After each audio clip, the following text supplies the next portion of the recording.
and welcome back to Voyage of a Time Wanderer. Today I want to share 10 ways that I read books for free.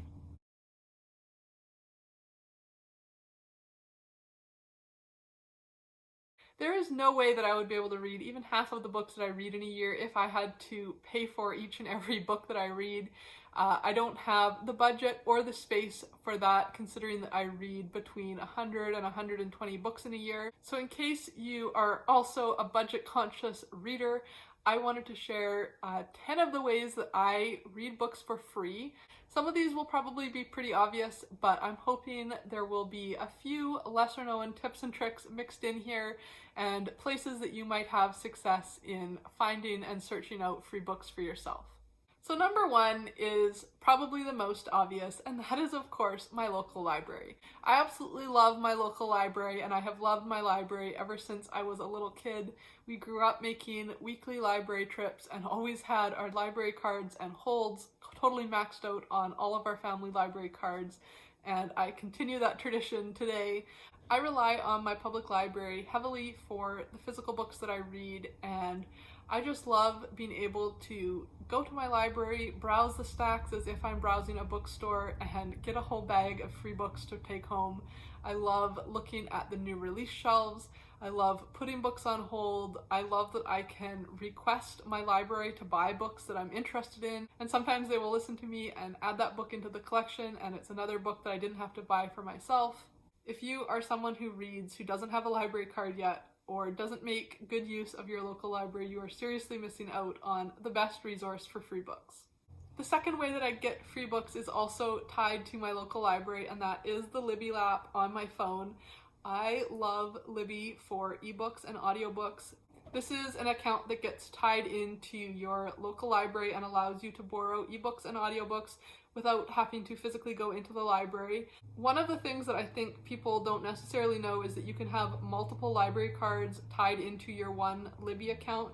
So I actually have 7 library cards now on my one Libby account, and so within that app I can access 7 libraries' ebook and audiobook catalogs. So if you're already using Libby, I would recommend checking out to see if your library has any sister libraries that they are sharing Libby access with, or if you move, keep your old library card active in Libby. That's what I have done for some of these. I have kept old library cards from places I no longer live active in Libby, so I still have access to that library collection. And there are also some libraries in the world that allow anyone living in that province or state to sign up for just digital catalog access. And so it's like a unique library card that only works within Libby and wouldn't work with their physical collection. So it's definitely something to look into, whether you might have access to additional library cards that you could load into Libby. I know I used to always get frustrated by the really low hold limit. My actual local library, I think we originally had a hold limit of 6, and then they bumped it up to 10. But still, that's simply not enough for how many books I want to have on hold at once. If I'm looking right now, I actually have 71 holds across my 7 different Libby cards. And my other tip or trick for Libby is that you can suspend holds. I sometimes see people complaining that all their Libby holds seem to come in at once, and then they're inundated with trying to finish a bunch of ebooks or audiobooks all at once. When you get that notification that your hold is ready, for example, I have this Lucy Worsley book, If Walls Could Talk, that is ready for me to check out. I don't feel like reading it right now, so I'm just gonna press the manage hold, and then I will press deliver later, and then I can tell it how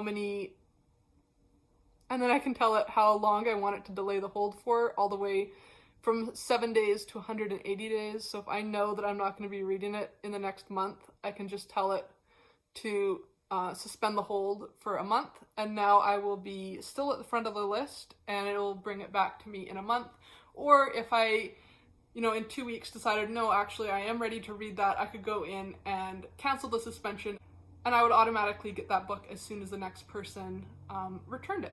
So it's definitely possible to have a whole lot of holds active in Libby at once and still manage to control the flow and order of your reading.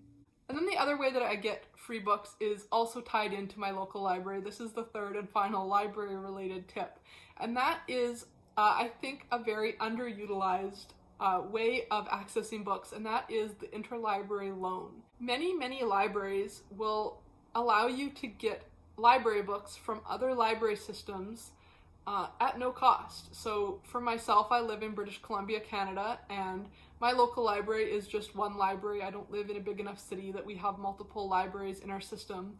We have our one library, and so they're obviously constrained to their book collection based off of the fact that it has to all fit in the one little building that we have. And so there are often books that I want to read that our library doesn't have, but the other libraries in the province do have, especially in bigger cities like Vancouver that just have huge library systems. And so I'm actually able to go in and request a book from a Vancouver library, and they will ship it to my library for free, and I have 2 or 3 weeks to read it, and then I return it to my library and they ship it back to Vancouver. And that is all done for free, and that's pretty amazing because it means that all of a sudden, instead of being constrained to the physical books that my small town library has, or the ebooks that I can access in Libby, I can now get books from anywhere in the province delivered to me. Interlibrary loans, they have some constraints. Usually you're not able to renew them, so you have to read it within the 2 or 3 week time period that you're provided.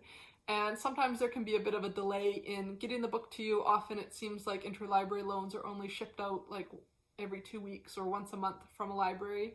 So if you get lucky and manage to request the book right before the next interlibrary loan shipment goes out, you might get it really quickly, or it might take a couple of weeks because it's not being sent like priority service, which is totally fine by me because I always have other books that I can read while I'm waiting for my interlibrary loan to arrive. But this is a little trick that I think is kind of a lesser known library resource, and so I definitely recommend checking out your local library's website or talking to your local librarian and finding out how you can access interlibrary loans, because it's a really wonderful way to expand your library's physical book collection basically limitlessly. Then the fourth way that I read books for free is through little free libraries or take a book, leave a book shelves. So there are lots of little free libraries that are actually affiliated with the Little Free Library website and program. And so they have a whole map on their website where you can go and look and find a little free library near you. This is literally, like it sounds, usually kind of a little like birdhouse shaped structure that has free books that you can take. You can drop off a book if you are finished with a book. You can take a book if you want to read a book. And it is entirely free. My town has a lot that aren't officially registered with Little Free Library, so I see lots as I'm just driving around that aren't necessarily on that map, but I kind of have now a mental map of places in my town that I can go and look for books. And there are also lots of places that have take a book, leave a book shelves.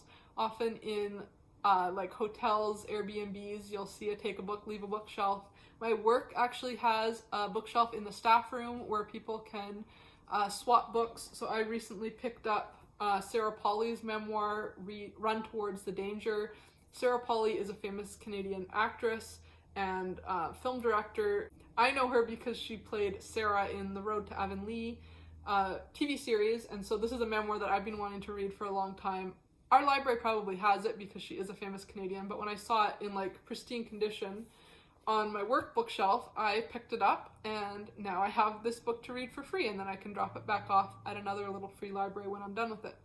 Other places I've worked have had like a little lending library system of books related to the topics that we were working on.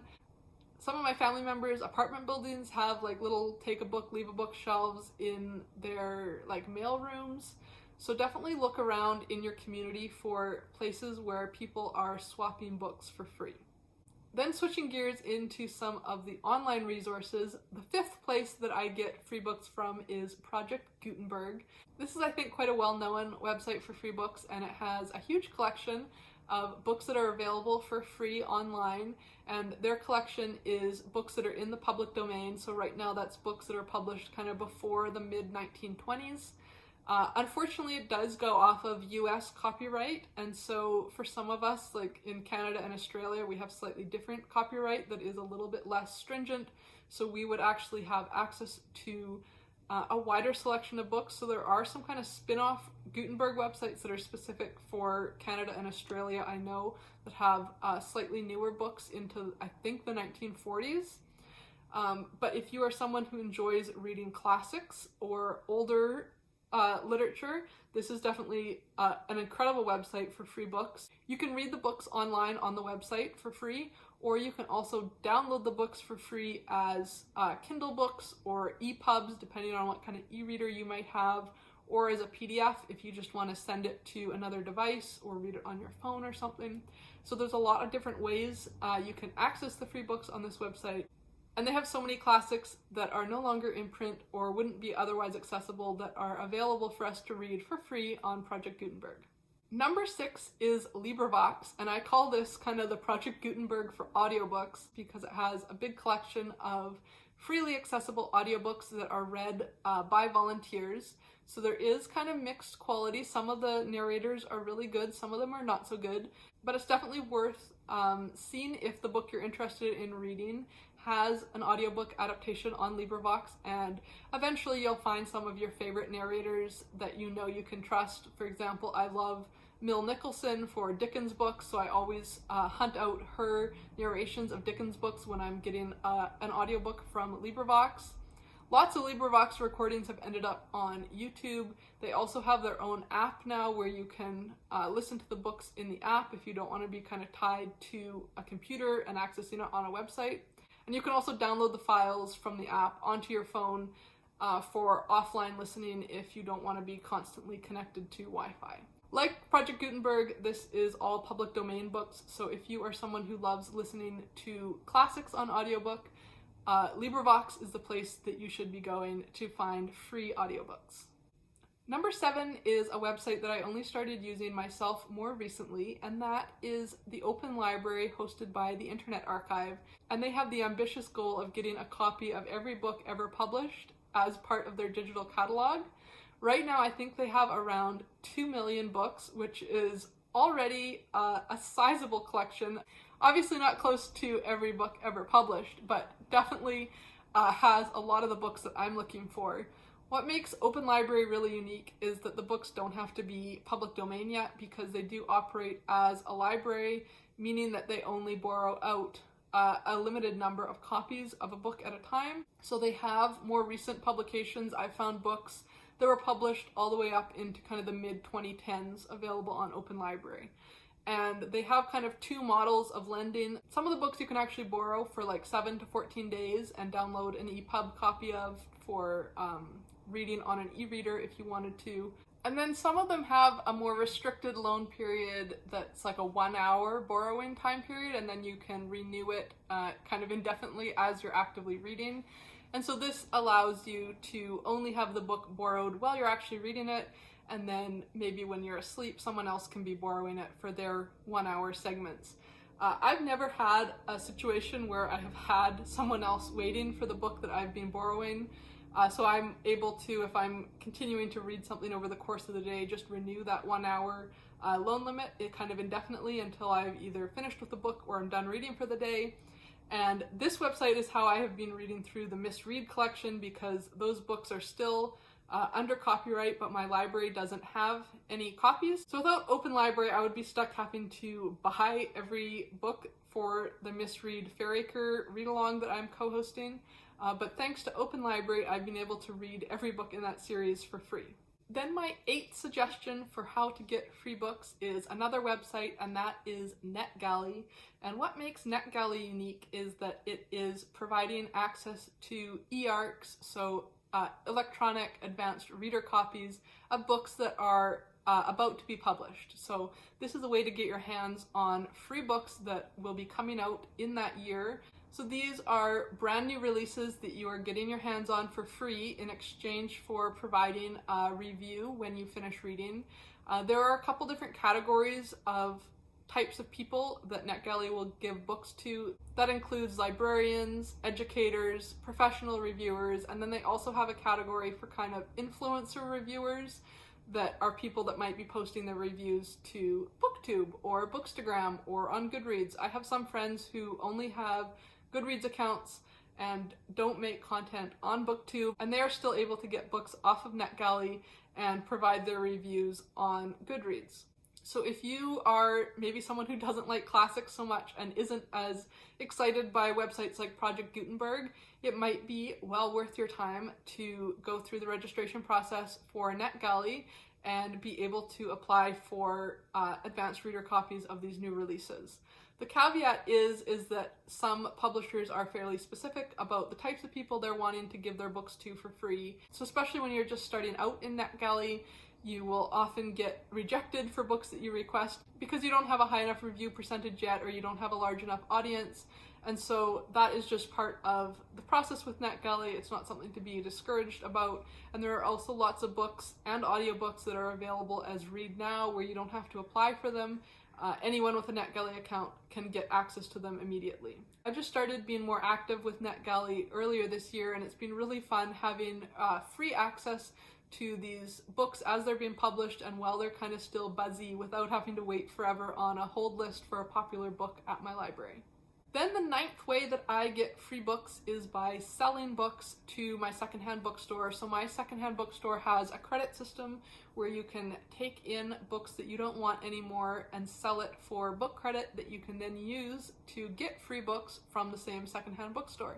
So what I will do whenever I'm doing an unhaul is go first to my secondhand bookstore, sell back all the books that they're willing to buy from me, and then take my books to places like the thrift store or a little free library, or leave a bookshelf.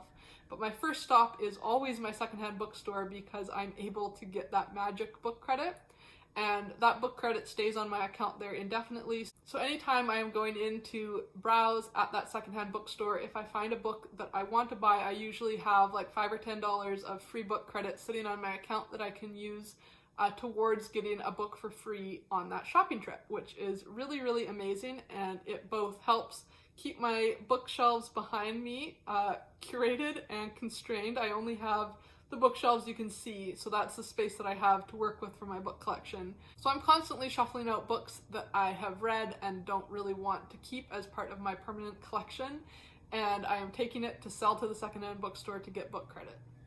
The final way that I get free books, my 10th tip, is to utilize your social network, your friends and family, whether that be sharing books and borrowing books between friends if you happen to be lucky enough to have friends close by that have similar reading tastes to you, whether that is asking for books as gifts for birthdays or Christmas or any other gift-giving holiday that you celebrate, or whether that is just getting hand-me-down books from your family members. For example, my mom works at a bookstore, so she often has books that she's read that she is finished with that she will hand down to me. Some of them I will read, and some of them I will just go and sell at my secondhand bookstore for book credit. And so it's kind of a constant cycle of reading books, sharing books, and getting new books for free.